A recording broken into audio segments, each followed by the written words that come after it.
There is one angel even Michael and Lucifer feared. He didn't fight battles. He didn't bring messages. He ended stories, silently, without warning. His presence meant one thing: your time was over. They called him Azrael, the angel of death. Some believed he could remove the soul with a whisper. Others said the moment he appeared, the soul knew it was time. And when he came, even the greatest angels stepped aside. This is Secret Origins, and today we are telling the story of the scariest angel that ever lived. Welcome. Long ago, before time was counted and before humans walked the earth, there was no such thing as death. The world was not yet complete, life had not begun, and so the end of life was not yet part of creation. But all of that changed with one single choice. In the beginning, the first man, Adam, was created and placed in a perfect garden. This place, known as Eden, was peaceful and without pain. It was a gift. But when Adam and Eve disobeyed God and took from the tree that had been forbidden to them, they introduced something new into the world, a sin. And with sin came the consequence that had never existed before: death. From that moment, death became a reality for all of humanity. Humans would no longer live forever. Instead, they would be born, grow old, and eventually die. And because death was now part of the world, someone had to be responsible for carrying out this new part of the human journey. But not just any angel could be given this task.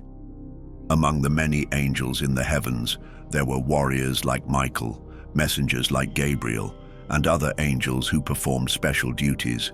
Each had a role. But the task of bringing death, of ending life and guiding souls to the next world, was something different. It required courage, obedience, and an unusual kind of strength, the strength to do what no one else would want to do. So God gave a command. He asked his angels to go to the earth and collect the dust from which Adam would be formed. This dust would be used to create the first human body, the vessel for a soul. One by one, the archangels were sent to complete this task. Some sources say that Michael tried, but the earth cried out and asked him not to take its soil. Others say Gabriel approached the earth and felt compassion for it, leaving it untouched. Each time the angel returned to God without the dust, unable or unwilling to carry it away. Then God sent Azrael. At that time, Azrael was not yet the angel of death. He was simply one among the angels, faithful, obedient, and silent. But when he was sent, Azrael went to the earth and did what none of the others would do. He gathered the dust, even as the earth wept and begged to be left alone. Some stories say that Azrael spoke to the earth and promised to return the dust in time. Others say he said nothing at all. What mattered most was that he completed the mission and brought the dust back to God, and with that single act, everything changed. Azrael had proven something that none of the others had. He had shown that he could carry out the most difficult task without delay, without complaint, and without letting emotions stand in the way. Because of that, God gave him a role unlike any other. Azrael would become the one responsible for the beginning and the end. He would be the one to guide the soul from its creation to its final moment in the body, and then carry it beyond. From that point on, Azrael was no longer just an angel. He became Malak al-Maut, the angel of death. Azrael's success in collecting the dust from earth was a sign that he alone could bear the weight of death. No other angel had the heart to do it.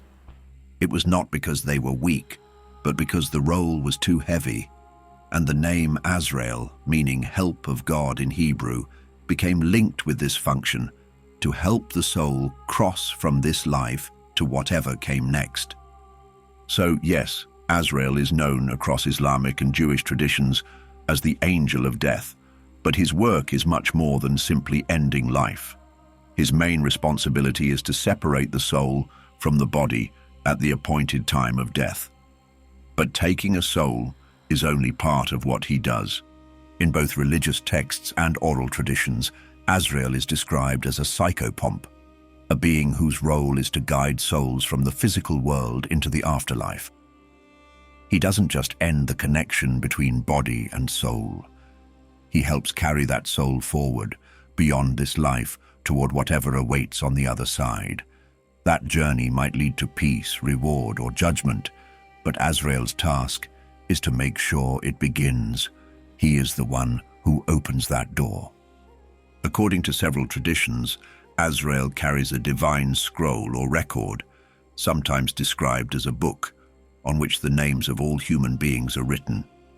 When a person is born, their name is added to this list. When they die, their name is erased. The scroll represents the ongoing awareness Azrael has over all living people. He does not act based on emotion or personal judgment. He waits for the moment when the scroll tells him it is time. This scroll shows that Azrael's job is deeply connected to destiny. He does not randomly appear, nor does he choose who dies and when. He only acts when God gives him the command. This is an important part of his nature. Unlike the rebellious angel Lucifer, or even the warrior Michael who leads battles on God's behalf, Azrael is completely obedient. He does not act on his own. He serves a specific function that only activates when the divine will calls for it. And yet, even though he does not act independently, Azrael's reach is unlike any other angel in existence. While other angels might protect, deliver messages, or fight in certain places and times, Azrael's task applies to every single living being on earth. No matter where someone lives, what language they speak, or what they believe, every soul eventually passes through Azrael's care. From ancient times to the present, from the tallest mountains to the deepest cities, Azrael's responsibility never ends. That alone sets him apart from other angels. There's another part of his duty that is just as fascinating. Azrael does not always appear in person. In fact, many traditions teach that he often sends lesser angels to carry out his work. These assistants, sometimes called the angels of death in plural form, follow his direction and are involved in collecting the souls of the dead. These angels may be gentle or terrifying, depending on the life a person lived and the destiny that awaits them. This system shows us something important. Azrael is not just a servant, but a leader. He is in charge of an entire network of spiritual beings whose task is to help him maintain balance across the world. In some interpretations, these assisting angels take on more responsibility in times of war, disaster, or mass death, where Azrael's reach must extend quickly across many lives. In other moments, he may come personally, especially to saints, prophets, or people whose lives carried special meaning. And while many fear him, others view him as a necessary part of existence. Without Azrael, there would be no end. Without the end, there could be no new beginning. His task is there simply to ensure that the great cycle continues, exactly as it was designed to. Azrael was trusted with one of the most important responsibilities in all of creation, bringing every soul from life to death.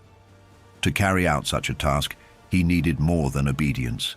He needed a level of power that no other angel possessed. And that's exactly what ancient texts suggest. Descriptions of Azrael's true form go far beyond anything we see in depictions of other angels. According to various Islamic sources, Azrael's appearance is so vast, so overwhelming, that it cannot even be compared to the human form. He is said to have 4 faces, each one allowing him to look in a different direction: north, south, east, and west. This detail shows that Azrael is always watching, always aware of what is happening in every part of the world. But his faces are just the beginning. Azrael is also described as having 4,000 wings. These are not like the wings shown in paintings or stories where angels appear as glowing humans with feathers. His wings are said to stretch across realms. Some are wings of grace, associated with peace, mercy, and the escorting of righteous souls. Others are wings of punishment, terrifying in their appearance and function. These wings are said to be made of iron rods, sharp hooks, and heavy scissors to cut and tear. These wings are reserved for souls marked by sin, and they reflect a different side of death, one that brings fear rather than peace. And then there's the size. Some Islamic scholars, such as Ibn Jafar al-Wa'idh and others who wrote classical commentaries, described Azrael as having 70,000 feet or limbs. Each one is said to serve a purpose, connected to his ability to interact with countless souls simultaneously. These numbers are used to explain how one being can carry out his task across every nation, every people, every person. His form is beyond what the human mind can imagine, and it must be, because his job spans all of Earth. But perhaps the most remarkable and chilling detail is this. Azrael's body is said to be entirely covered with eyes and tongues.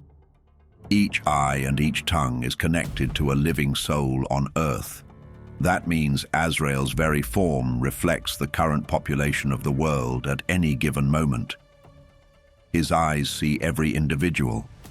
His tongues represent the voice or presence of each life. And here's where it gets truly unsettling. When a person dies, one of those eyes or tongues disappears.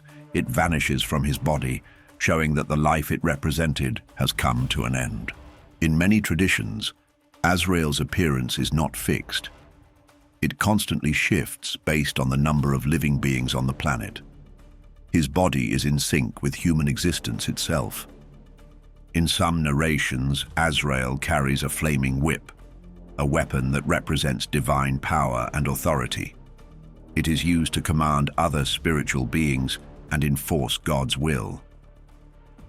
Another powerful image comes from reports that the entire earth appears to Azrael as small as a bowl in his hand.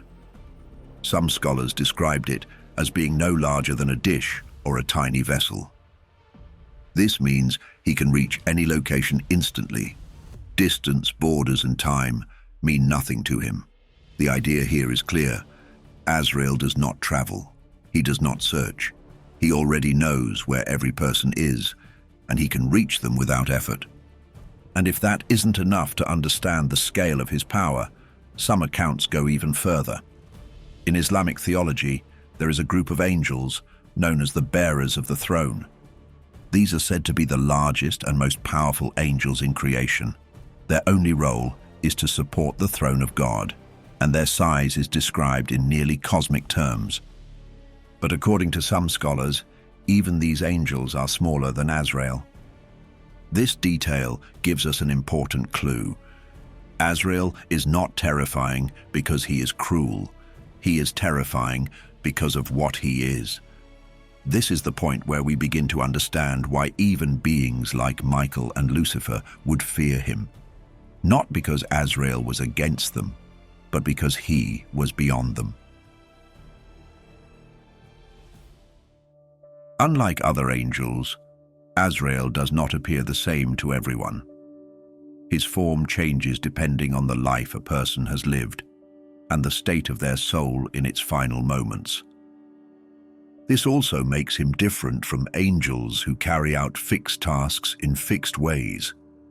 Azrael's role is connected to the soul itself, its purity, its regrets, its readiness.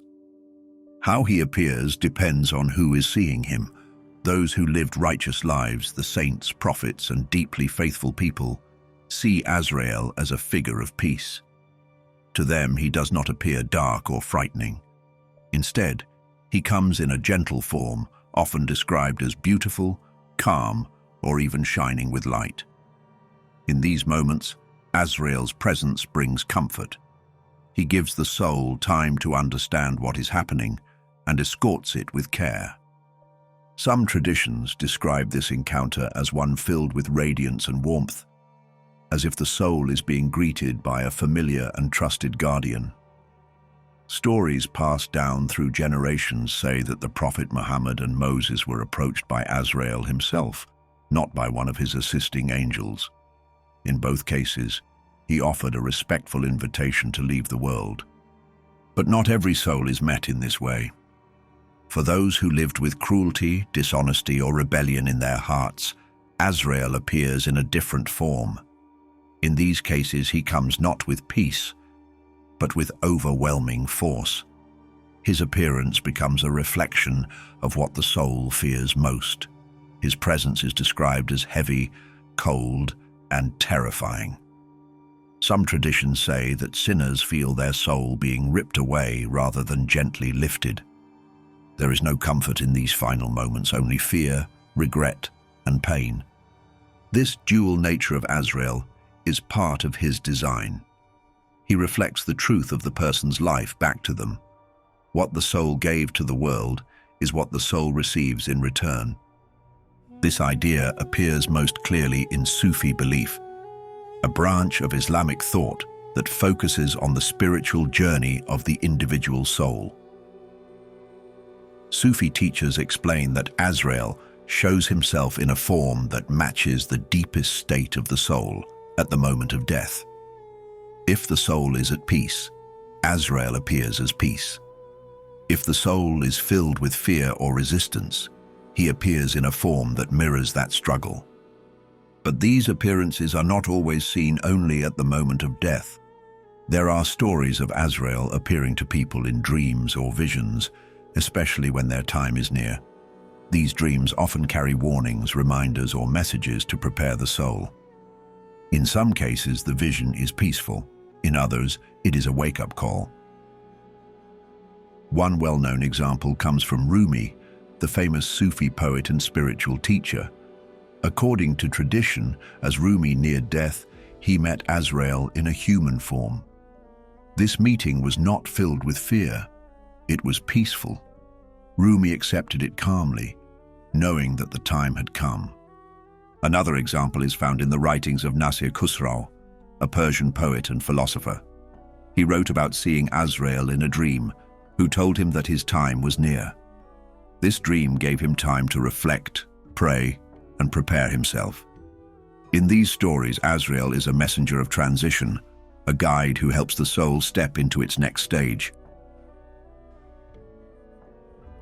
If you're still wondering why Azrael inspired fear even among the greatest angels, the answer becomes clearer when you understand what his presence truly meant. Every time he appeared, something ended. This did not apply only to humans. It applied to angels as well. Ancient legends describe a deep, instinctive stillness that spread through the heavens whenever Azrael was near. Angels who sang, fought, or served in harmony paused when he passed. Gabriel carried messages. Michael led battles. Israfil stood ready to sound the final trumpet. But Azrael's mission was different. He did not arrive with warnings. He arrived with certainty. When he moved, even the most powerful beings gave way. Some traditions say that Azrael could, if God commanded, take the soul of any being, even one of the angels. So he operated beyond the boundaries of time, conflict, or revelation. He did not belong to the stories of war or prophecy. He belonged to the final chapter. In one narration, the bearers of God's throne, angels known for their immense size and authority, lowered their gaze when Azrael appeared in the realm of the divine. His authority came not from rank, but from function. He represented the end of every command, every mission, and every life. Azrael worked alone. His path did not intersect with that of warriors or messengers. He was the last stop on the divine road, and once he arrived, no voice, no strength, and no plea could change what came next. That's why even the archangels, mighty, radiant, and chosen, respected his silence, because his silence meant the story was over. But are Azrael and death the same thing, or are they different? In many traditions, death is not simply an event, it is a being, created by God just like the angels. According to some ancient Islamic narrations, death was formed as a separate creation, distinct from Azrael. It was not just a process, it had form, weight, and presence.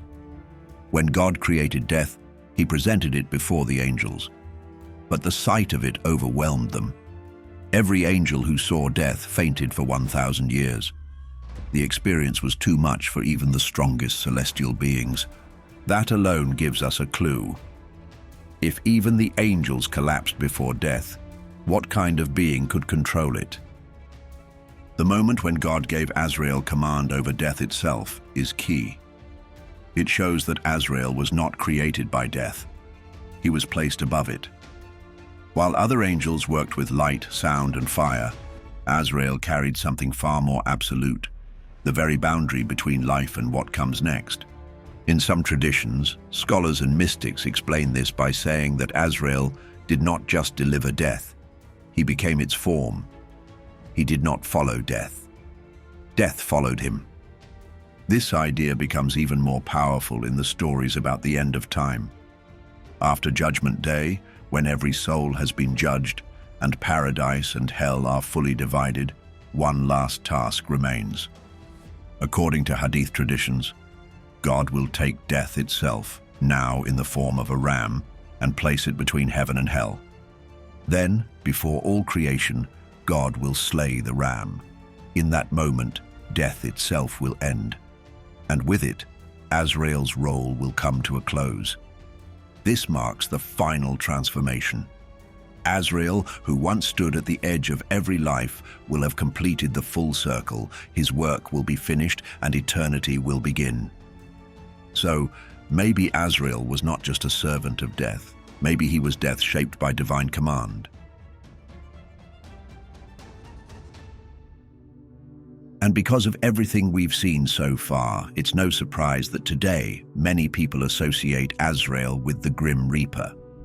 But unlike the Grim Reaper, who is often shown as cold or frightening, Azrael's origins show him as both feared and honored.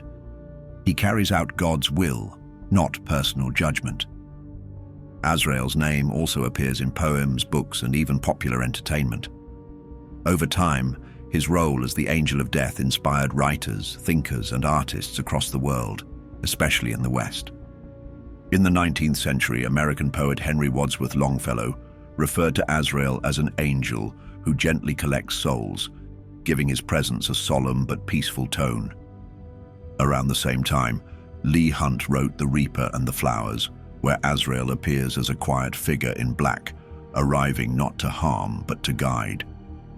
British writer G.K. Chesterton also referenced Azrael in his poetry. In his works, Azrael is described as a powerful force called upon during moments of great spiritual battle, highlighting the angel's lasting importance even outside the original religious context.